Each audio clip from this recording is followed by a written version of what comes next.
গণতন্ত্র পতন হয় তখন আপনারা দেখবেন শিক্ষার্থীদের এই আন্দোলন লড়াই সংগ্রাম করতে গিয়ে সময় পার হয়ে যায়।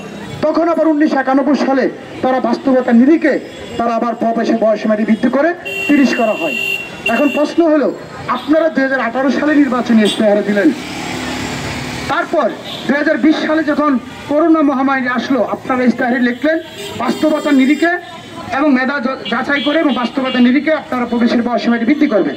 তাহলে আপনার কাছে প্রশ্ন, তাহলে এই যে বাস্তবতা করোনা প্যান্ডামিক, এই যে মানুষের জীবন থেকে 2-3 বছর চলে গেল, আপনারা স্থায়ী কোনো সমাধান না দিয়ে কই 1991 সাল আর কই 2024 সাল, কই 57 বছর গড়ায়ু, কই 74 বছর গড়ায়ু, এতটা পার্থক্য থাকার পরেও 33 বছর পরেও কেন আপনাদের বোধোদয় হয় না যে চাকরিতে প্রবেশের বয়সীমা বৃদ্ধিটি একটি ধারাবাহিক প্রক্রিয়া?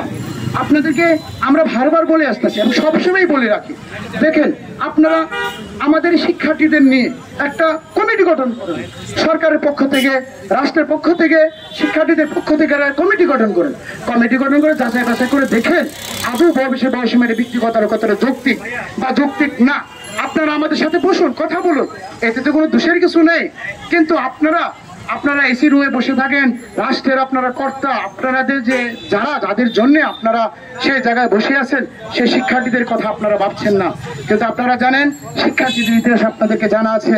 52 ভাষা আন্দোলন থেকে 1971 সালে সেই মহান মুক্তিযুদ্ধ পর্যন্ত শিক্ষার্থীদের পথচারণা, 2018 সালের শিক্ষার্থীদের আপনারা দেখছেন মুভমেন্টের প্রেক্ষিতে কিন্তু পুরাপদা বাতিল করা হয়।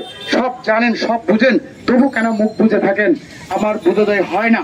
সুতরাং আগামীতে আমরা এই দাবি নিয়ে আর মাঠে দাঁড়াতে চাচ্ছি না, আজকেই ডু অর ডাই। সুতরাং আজকে আমাদেরকে সমাধান দিতে হবে। আপনার রাষ্ট্রের যত বড় কর্তাই হন, আপনার জনগণের ঊর্ধ্বে নয়।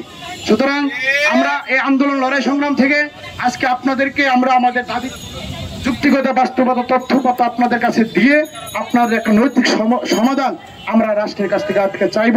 যতক্ষণ পর্যন্ত আপনার সমাধান না দিবেন ততক্ষণ পর্যন্ত শিক্ষার্থী সমাজ রাজপথে থেকে সেটা জানান দিবে। প্রিয় সাংবাদিক ভাই বোনেরা, আমরা 4:30 যে কর্মসূচি সেটার প্রস্তুতি নিব। এরপর যে পরবর্তী আমাদের কর্মসূচি চালিয়ে নেওয়ার জন্য খোকনকে অনুরোধ করছি। প্রিয় উপস্থিতি এবং সাংবাদিক বন্ধুগণ, আপনারা দেখতে পাচ্ছেন যে আজকে যে শিক্ষার্থী সমাবেশ অনুষ্ঠিত হয়েছে, সেই শিক্ষার্থী সমাবেশ থেকে এই যারা সামনে আছেন একটু সামনে এসে দাঁড়ান। আজকে এই শিক্ষার্থী সমাবেশ থেকে আমরা যে বিষয়টা তুলে ধরার চেষ্টা করেছি যে এই যে চাকরিতে আবেদনের বয়সসীমা 30 থেকে বাড়িয়ে 35 করা, এটা কিন্তু এর আগেও হয়েছে, এমন না যে দাবিটি এবারই প্রথম।